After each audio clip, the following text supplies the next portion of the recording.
Hello viewers. In the presentation la cyclic voltammetry 3 part என்னென்ன பார்க்க போறோம் அப்படின்னாக்க you remember in the last session la நம்ம வந்து ஏன் இந்த peak for a cyclic voltammetry in a unstirred state also in some cases இந்த மாதிரி redox peak current is maximum and then it is decreasing.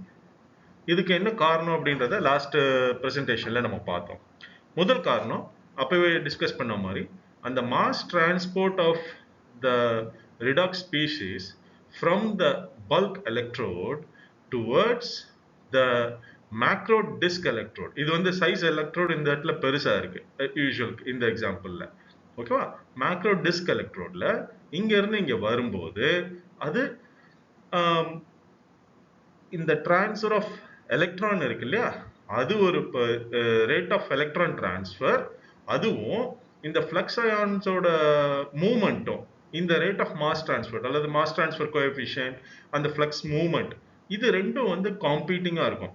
இப்போ இது வந்து ஃபாஸ்டா இருக்கு, எலக்ட்ரான் டிரான்ஸ்ஃபர் ஃபாஸ்டா இருக்கு, ஆனா நம்மளுடைய மாஸ் டிரான்ஸ்போர்ட் ரேட் வந்து குறையுது அப்படின்னாக்க நமக்கு இந்த மாதிரியான ஒரு சிச்சுவேஷன் கிடைக்கும் அப்படின்னு சொல்லி நம்ம பார்த்தோம் இல்லைங்களா.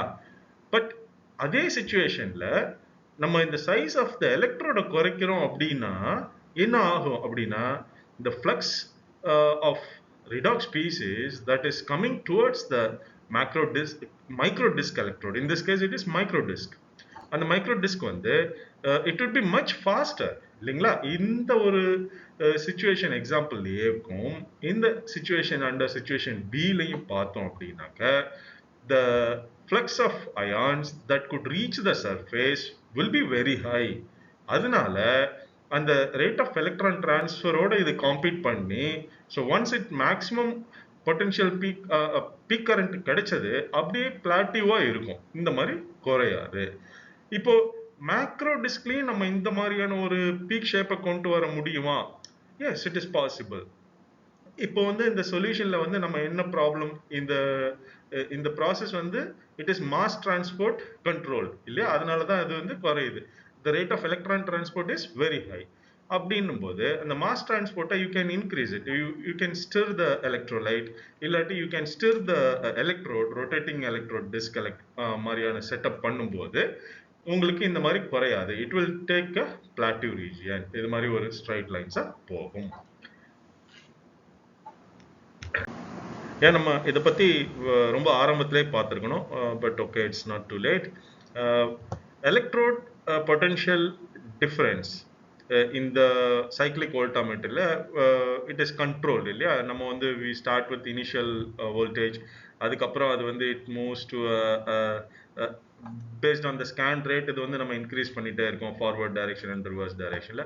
ஸோ அந்த ஒரு ரேட் ஆஃப் சேஞ்ச் பண்ணும்போது அந்த ஒர்க்கிங் எலக்ட்ரோட பொட்டன்ஷியலை நம்ம மெஷர் பண்ணணும் அப்படின்னாக்க fundamentally in electro chemistry it is impossible to measure the potential difference between two adjacent phases. அது எக்ஸ்பெரிமெண்டலா நம்ம பொட்டன்ஷியல் டிஃபரன்ஸ் ரெண்டு ஃபேஸ்க்கு அட்ஜசன்ட் ஃபேஸஸ், ரெண்டு adjacent phase, for example electrode and அந்த எலக்ட்ரோலைட், இது ரெண்டுத்துக்கும் இடையிலான அந்த பொட்டன்ஷியல் டிஃபரன்ஸை மெஷர் பண்றது அப்படிங்கிறது இட் இஸ் இம்பாசிபிள்.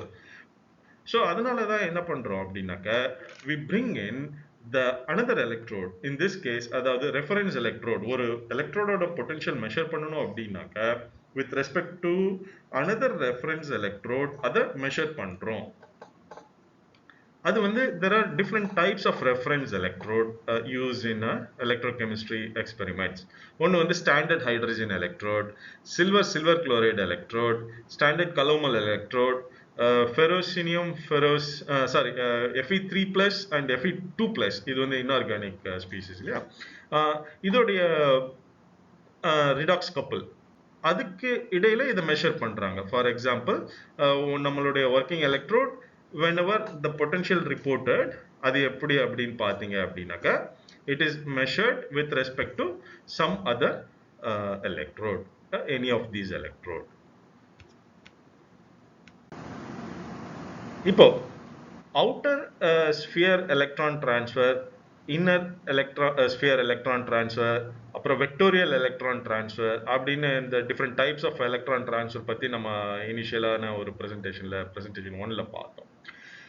அது எல்லாத்துக்கும் என்ன வித்தியாசம் அப்படின்னு பார்த்தீங்கன்னாக்கா, நம்ம வி saw that அந்த ரிடாக்ஸ் ஸ்பீஷிஸ், அந்த ரிடாக்ஸ் கப்புள் இருக்கு இல்லையா, அதுக்கு இடையில அந்த எலக்ட்ரான் ட்ரான்ஸ்ஃபர் நடக்குது. அது எவ்வளோ க்ளோஸா நடக்குது, எந்த மாதிரியான ஒரு சினாரியோவில் அந்த எலக்ட்ரான் ட்ரான்ஸ்ஃபர் டேக்ஸ் பிளேஸ் அப்படிங்கிறத பொறுத்து they call it as inner sphere electron transfer, இல்லை அவுட்டர் ஸ்பியர் அல்லது வெக்டோரியல். இப்போ இந்த இடத்துல வந்து first example I think we are looking at outer sphere electron transfer. Outer sphere electron ட்ரான்ஸ்ஃபர்ல என்ன ஆகுது அப்படின்னாக்க, ஒரு வீக் எலக்ட்ரானிக் இன்டராக்ஷன் இருக்கும் பிட்வீன் த ரியாக்டன்ஸ்.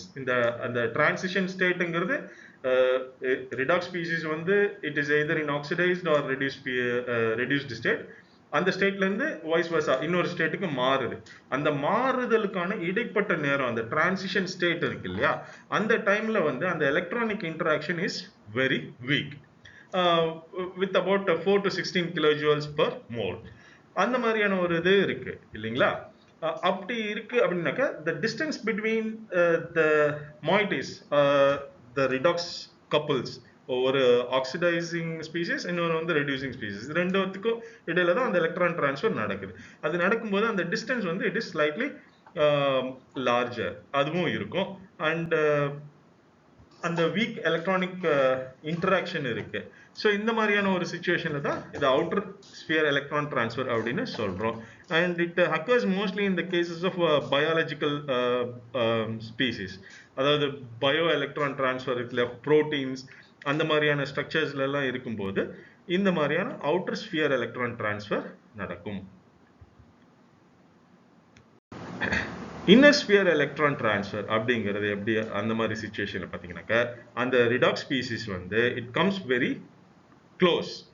அப்போ வந்து the metal centers வந்து they will be very in a very close proximity, or even there is a likelihood of having a covalent bond, ஒரு க்ளோஸ் கான்டாக்ட்ல வந்து அதுக்கப்புறம் அந்த ஒரு ரிடாக்ஸ் ஸ்டேட்ல இருந்து இன்னொரு இதுக்கு மாறி போயிடுது.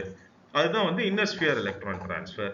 இந்த மாதிரியான எலக்ட்ரான் ட்ரான்ஸ்ஃபர் மெக்கானிசம்ஸ் பற்றி மார்க்கஸ் அப்படிங்கிற ஒரு சயின்டிஸ்ட் வந்து he has studied in depth, and அதுக்காக அவர் நோபல் பிரைஸ் கூட he received Nobel Prize for his findings.